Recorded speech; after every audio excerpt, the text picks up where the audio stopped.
STA TV, media syiar Islam. Bismillahirrahmanirrahim. Innal hamdalillah nahmaduhu wa nasta'inuhu wa nastaghfiruh wa na'udzu billahi min shururi anfusina wa min sayyiati a'malina. Man yahdihillahu fala mudilla lahu wa man yudlil fala hadiya lahu. Asyhadu an la ilaha illallah wahdahu la syarika lah wa asyhadu anna Muhammadan abduhu wa rasuluh. Qala Allah Ta'ala fil Qur'anil Azim, ya ayyuhalladzina amanu taqullaha haqqa tuqatih wa la tamutunna illa wa antum muslimun. Amma ba'd, ikhwani wa ahibbai rahimani wa rahimakumullahu jami'an. Kembali kita bisa duduk bersama, mungkin duduknya secara online ya. Tetapi saya sangat bahagia bisa kembali menyapa pendengar sekalian, pendengar radio Syiar Tauhid Aceh 96,1 FM dimanapun antum berada.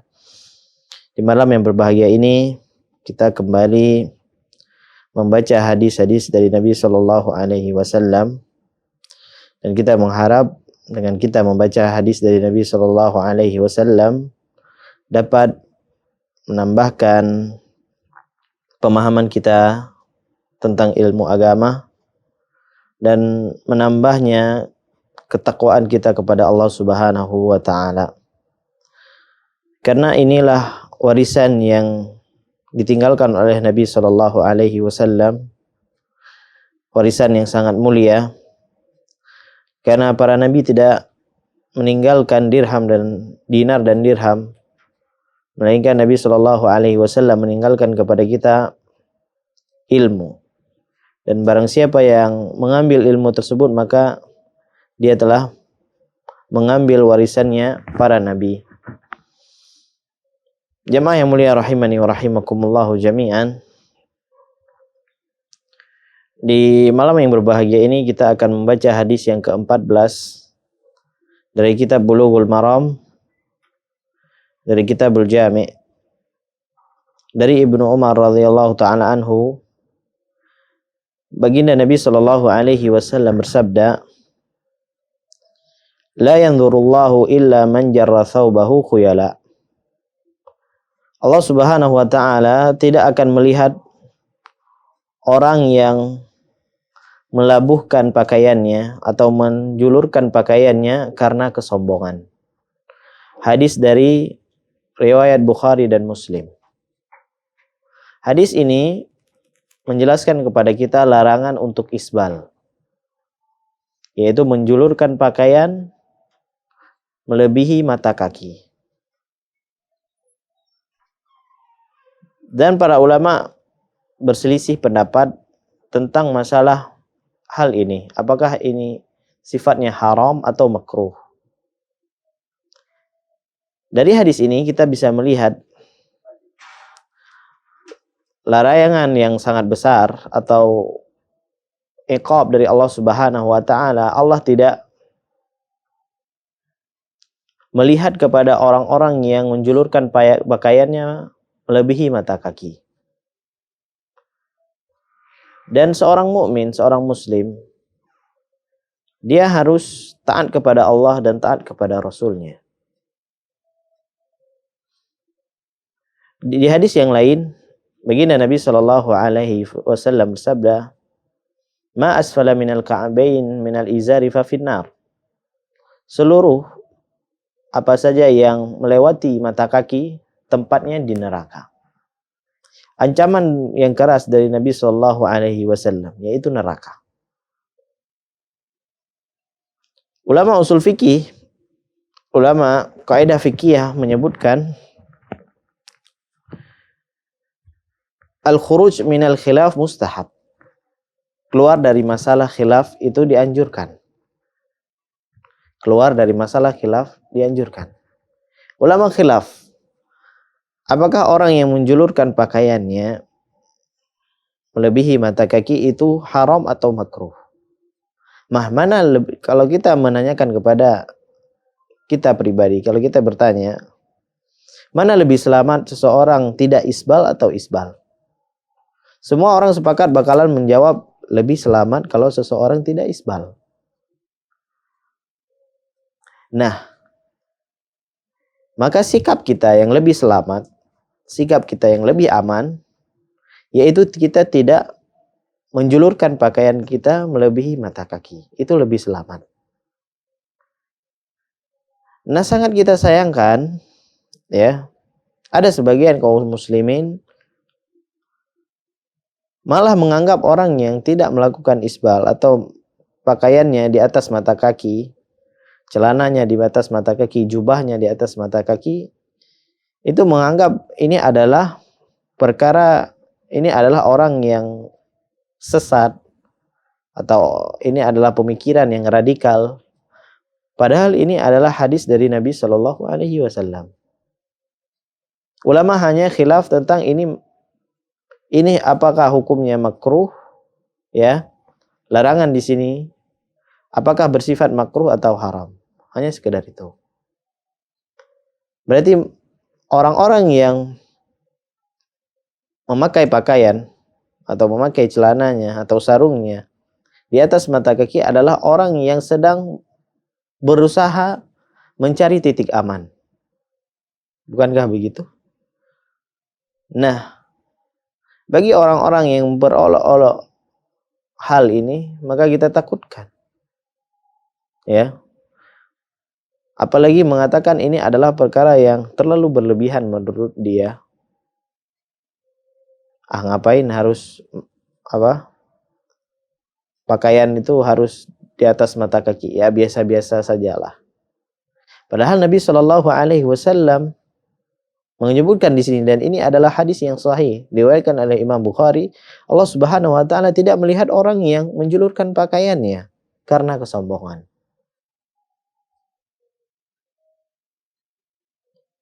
Dan sebagian orang menganggap, saya kan ini tidak sombong, maka tidak mengapa. Siapa yang dapat memastikan dirinya itu tidak sombong? Tidak ada satupun. Tidak ada satupun dari kita yang aman dari sifat hal ini. Maka jamaah kaum muslimin yang dirahmati Allah Subhanahu Wa Taala, seseorang yang taat kepada Allah dan taat kepada Rasulnya, tatkala datang kepada dia dalil, maka dia berusaha untuk mempelajarinya.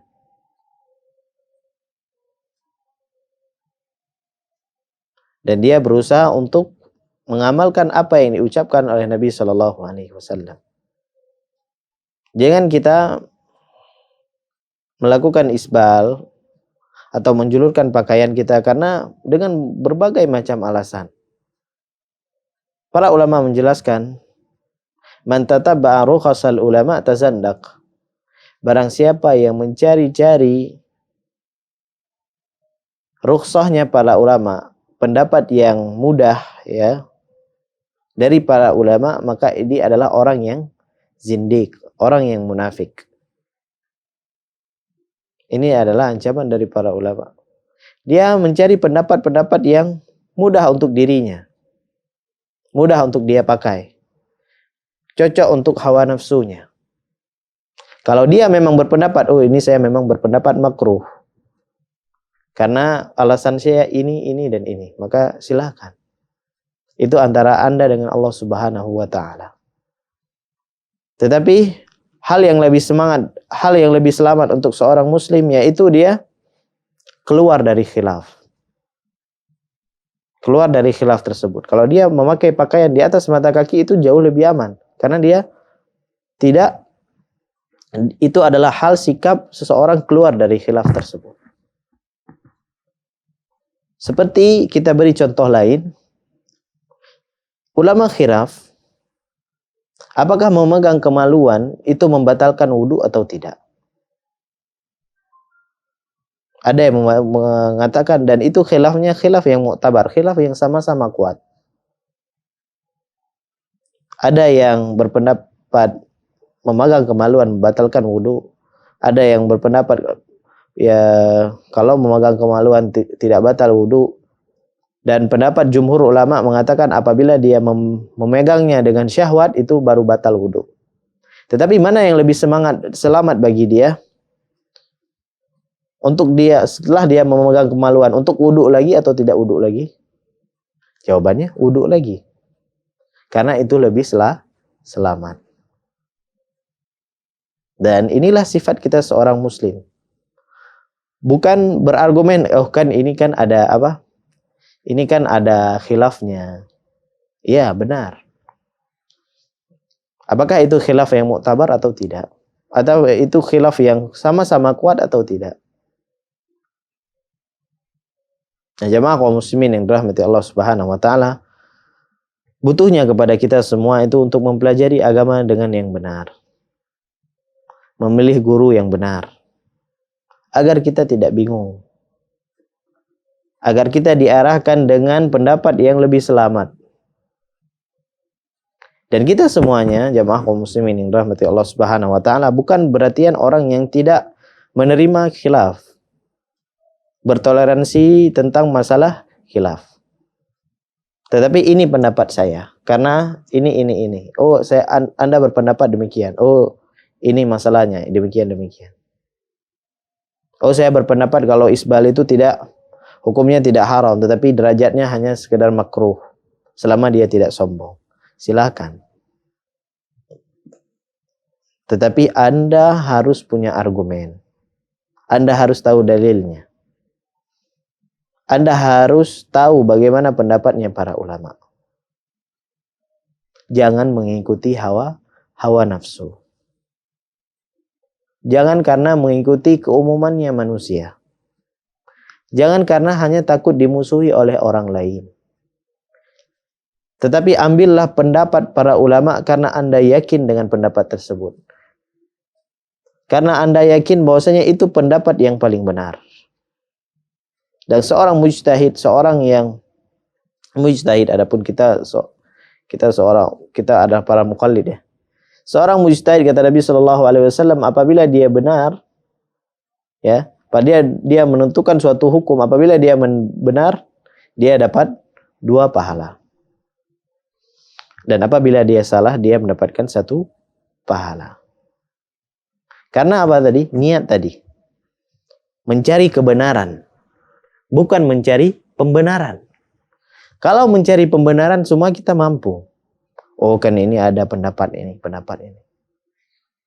Oh pendapat musik itu kan ada nih ulama yang membolehkan. Oh saya lebih condong karena pendapat ini. Padahal sudah datang ijma, sudah datang pendapat yang sangat banyak dari para ulama mengharamkan masalah musik. Kemudian dia mencari pendapat yang membolehkan. Dengan alasan ini khilaf. Padahal ini khilaf yang tidak kuat. Sampai-sampai dia menantang orang lain. Kalau memang tidak ada ulama yang membolehkan saya ini taubat dari musik. Ya memang ada ulama yang membolehkan musik. Tetapi pendapatnya itu sangat lemah. Nah, jamaah kaum muslimin yang dirahmati Allah Subhanahu wa taala, butuhnya kita mencari guru yang benar. Al-Imam Hasan Al-Basri rahimahullahu taala mengatakan, "Al-ilmu dinun. Fanzuru amman ta'khudhu dinakum." Ilmu ini adalah agama. Dan perhatikanlah kepada siapa kalian mengambil agama kalian. Seseorang harus selektif mencari guru, mencari ilmu. Karena ini konsekuensinya surga dan neraka. Untuk dokter saja, kita mau operasi, kita sakit, kita mau operasi, kita bakalan milih mana dokter yang spesialis dalam masalah ini. Karena taruhannya apa? Nyawa mungkin.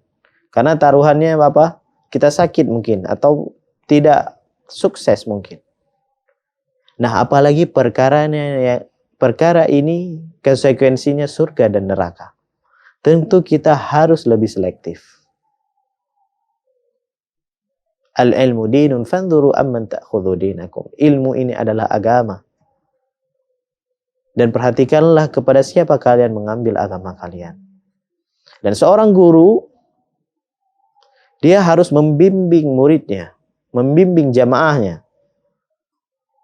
untuk mengambil pendapat yang paling benar, untuk mengambil pendapat yang paling sahih. Karena dia akan ditanya oleh Allah Subhanahu wa taala. Dia akan ditanya apa yang dia ajarkan. Karena baginda Nabi sallallahu alaihi wasallam bersabda, "Man dalla ala khairin falahu mithlu ajri fa'ilih." Barang siapa yang menunjukkan suatu kebaikan, maka dia akan mendapatkan pahala yang semisal dengan orang tersebut apabila dia mengajarkan kebaikan. Nah, apabila dia mengajarkan kejelekan kepada orang lain, mengajarkan kesyirikan kepada orang lain, mengajarkan perkara-perkara bid'ah kepada orang lain, maka dia juga akan mendapatkan dosa pelaku tersebut. Nas'alullah salamah wal afiyah. Maka para dai harus takut kepada Allah Subhanahu wa taala. Dia berhati-hati menyampaikan apa yang dia ketahui. Karena konsekuensinya adalah neraka. Baginda Nabi sallallahu alaihi wasallam sabda, "La tazulu qadama 'abdin yaumal qiyamah hatta yus'ala 'an arba'." Tidak beranjak kaki seorang hamba pada hari kiamat sampai dia ditanya 4 perkara. Yang terakhir, di antaranya Nabi sallallahu alaihi wasallam menyebutkan al-ilmihi fi ma fa'al, tentang ilmunya, kemana dia amalkan. Apakah dia beramal dengannya ataupun tidak? Apakah dia menyampaikan atau tidak? Sebagian dai, jamaah kaum muslimin yang dirahmati Allah Subhanahu wa taala, dia mungkin sudah tahu ilmunya. Dia sudah paham ilmunya. Tetapi dia demi mencari simpatik dari orang lain, agar orang lain itu senang dengan dia meninggalkan amar ma'ruf nahi mungkar. Dia tidak mau menyampaikan hal-hal yang memang dia sudah ketahui. Karena dengan berbagai macam alasan. Nah, apa fungsinya seorang dai? Fungsi seorang dai mengajak kaum muslimin beribadah hanya kepada Allah Subhanahu wa taala. Mengikhlaskan ibadah hanya kepada Allah Subhanahu wa taala. Meninggalkan seluruh peribadatan kepada selain Allah Subhanahu wa taala. Meninggalkan perkara-perkara baru dalam agama. Ini fungsinya seorang dai. Dan dia meninggalkan ridhonya manusia. Sampai-sampai ulama salaf mengatakan, taraktu ridhon nas. Aku meninggalkan ridhonya manusia. Agar aku bisa apa? Mengucapkan perkara yang hak. Dia meninggalkan pujian dari manusia, empati dari manusia. Dia meninggalkan hal itu. Agar dia bisa apa? Menjelaskan agama ini dengan benar. Dia tidak peduli. Dia akan menjelaskan agama ini dengan benar. Dia menjelaskan bahwasanya kesyirikan itu adalah dosa yang paling besar. Dia menjelaskan perkara bid'ah itu adalah perkara yang bahaya. Dia menjelaskan bahwasanya riba itu adalah perkara yang haram. Menjelaskan jenis-jenis riba. Nah, seorang dai, kalau dia ingin popularitas, dia hanya ingin pujian dari manusia, dia hanya ingin jamaahnya itu banyak, dia hanya ingin orang itu semua ikut dengan dia, maka dia akan meninggalkan apa? Mengucapkan perkara yang hak. Demi ridhonya manusia. Padahal ridhonya manusia itu adalah hal yang tidak mungkin kita dapatkan. Ridhon nas ghayatun la tudrak. Ridhonya seluruh manusia adalah perkara yang tidak mungkin kamu dapatkan. Allah Subhanahu wa ta'ala, pencipta langit dan bumi, masih dikatakan punya anak. Itu Rabb yang menciptakan diri kita, mengatur seluruh alam semesta. Tetapi masih ada orang yang mengatakan bahwasanya Allah itu memiliki anak. Nabi orang yang paling mulia, tetapi masih dituduh dengan tuduhan yang keji. Dituduh orang-orang yang memecah belah umat. Dituduh orang yang majnun, orang yang gila, penyair. Orang yang sampai dikatakan orang yang tidak adil. Ini Nabi Shallallahu Alaihi Wasallam. Maka jamaah kaum muslimin yang dirahmati Allah Subhanahu Wa Taala, semua kita perlu belajar. Semua kita perlu untuk belajar, untuk tahu isi agama kita. Baginda Nabi Shallallahu Alaihi Wasallam sabda, "Man yuridillahu bihi khairan, yufaqihu fid din." Barang siapa yang Allah inginkan kebaikan untuknya, maka Allah akan pahamkan dia tentang ilmu agamanya. Apakah kita menginginkan kebaikan dari Allah Subhanahu wa taala atau tidak? Apabila kita adalah orang-orang yang lalai dari ilmu, orang yang tidak mau menuntut ilmu agama, orang yang menyepelekan perkara ilmu agama, berarti Allah Subhanahu wa taala tidak menginginkan kebaikan untuk diri kita.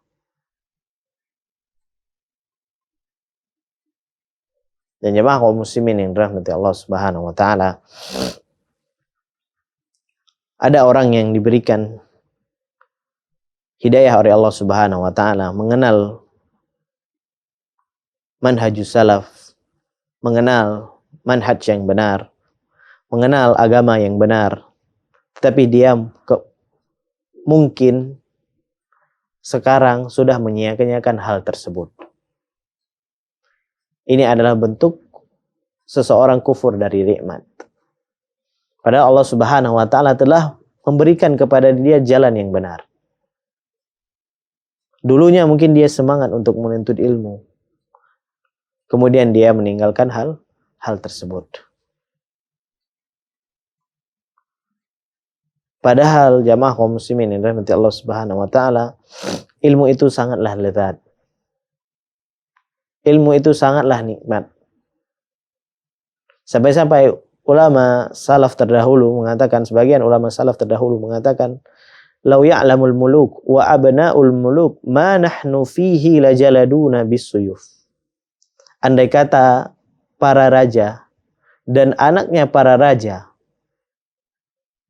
mengetahui kenikmatan yang kita rasakan pada hari ini, mungkin dia akan menebas kita dengan pedang-pedangnya mereka.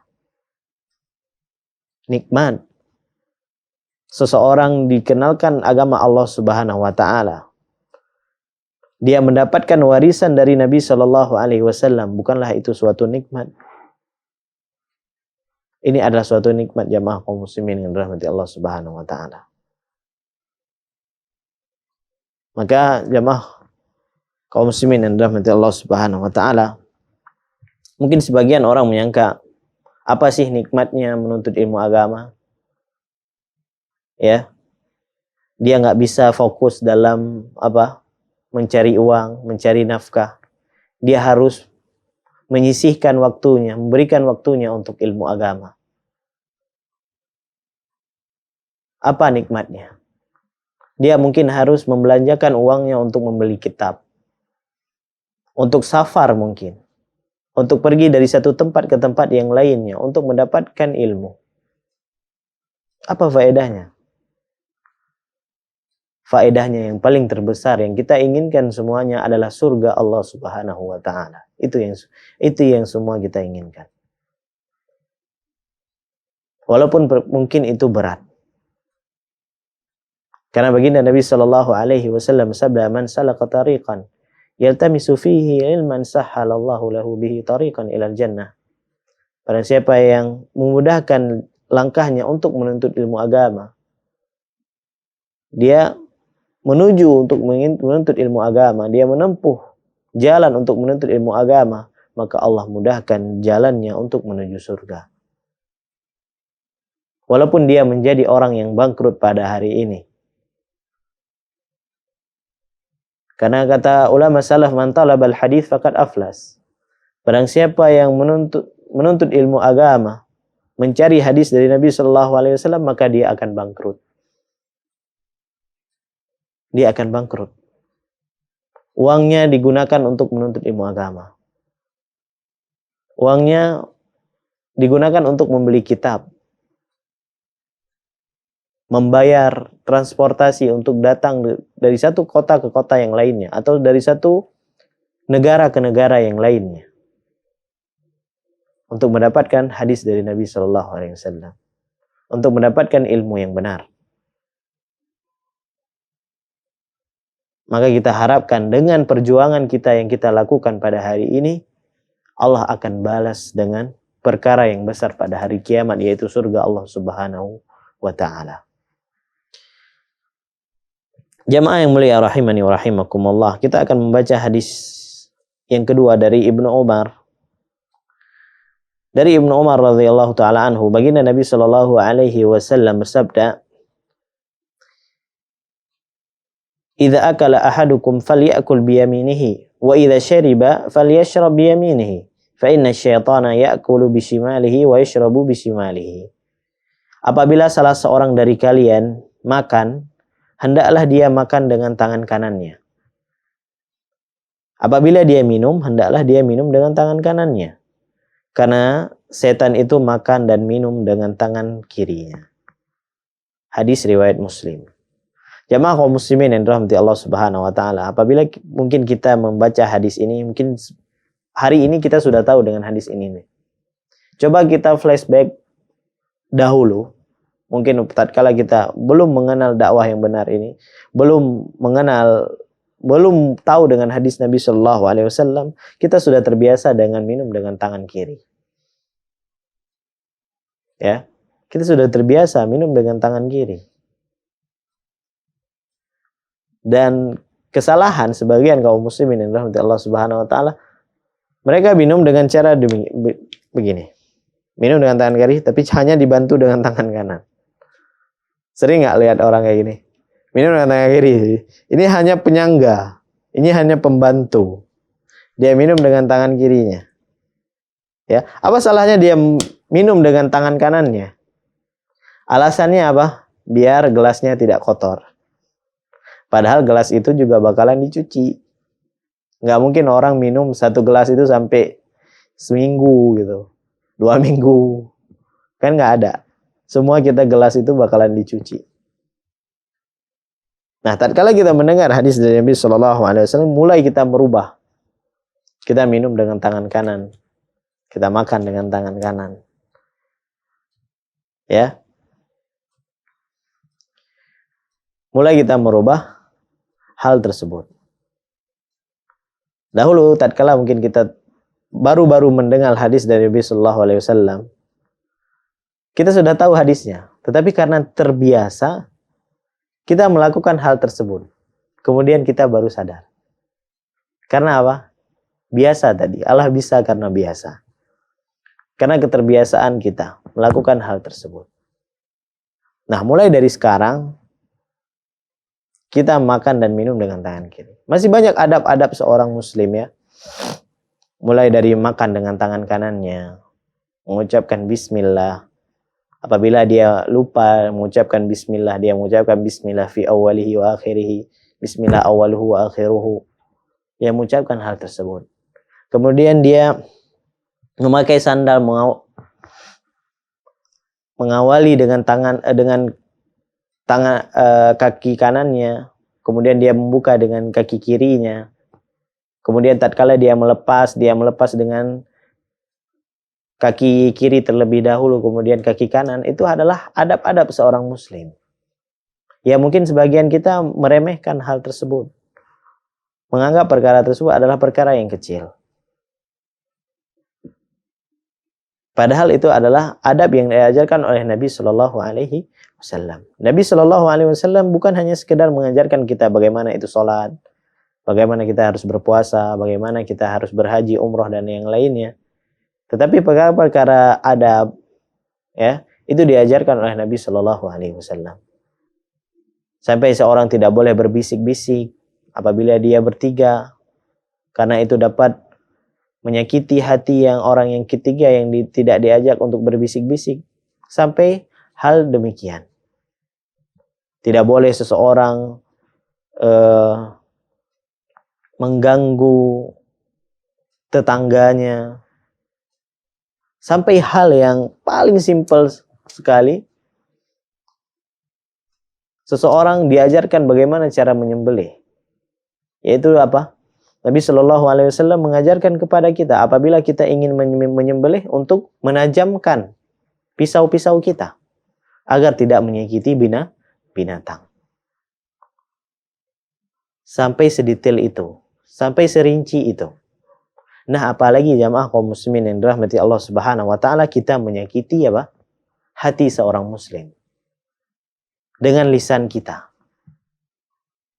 Mungkin jamaah kaum muslimin yang dirahmati Allah Subhanahu wa taala, lidah ini memang tidak bertulang. Lidah kita ini tidak bertulang. Tetapi lidah kita ini bisa apa? Mematahkan tulang-tulang orang lain. Menyakiti hati orang lain, menyayat hati orang lain. Padahal lidah kita ini apa? Tidaklah bertulang. Tetapi bisa menusuk hati orang lain. Jamaah kaum muslimin yang dirahmati Allah Subhanahu wa taala, di malam yang berbahagia ini kita telah membaca dua hadis dari Nabi Shallallahu Alaihi Wasallam. Hadis yang pertama adalah hadis tentang larangan menjulurkan pakaian melebihi mata kaki, melewati mata kaki, dan anjuran Nabi Shallallahu Alaihi Wasallam makan dan minum dengan tangan kanan. Mungkin hanya ini yang bisa kita sampaikan pada malam yang berbahagia ini. Semoga memberikan manfaat untuk saya pribadi dan pendengar sekalian. Apabila ada kata-kata yang kurang berkenan, saya mohon maaf. Kita akhiri dengan doa kafaratul majlis. Subhanaka Allahumma wa bihamdika, asyhadu an la ilaha illa anta, astaghfiruka wa atubu ilaik. Wassalamualaikum warahmatullahi wabarakatuh.